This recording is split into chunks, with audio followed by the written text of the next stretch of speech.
ఆయన కృపకు మనల్ని దూరం చేసే పరిస్థితి ఏంటి, దేవునికి మన మధ్యలో నిలబడే ఆ సమస్యలు ఏంటి, మనం గుర్తించి వాటి మీద మన విజయం సాధించాలి. ప్రియమైన వాళ్ళ రాజకీయ నాయకులు ఎందరో అద్భుతమైన ప్రసంగాలు చేస్తారు.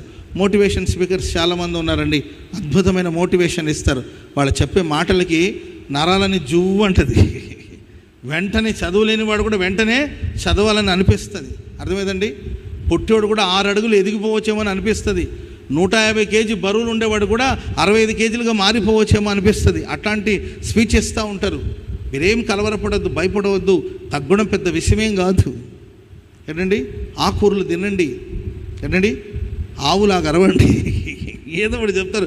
అవన్నీ విని మనం వెంటనే అమ్మో ఇంకేముంది, నేను 150 కేజీలు ఉన్నాయి, నాకేం బాధ లేదు అని మనకు అనిపిస్తుంది. కానీ ఎవరైనా పాపాన్ని గురించి బోధిస్తారా?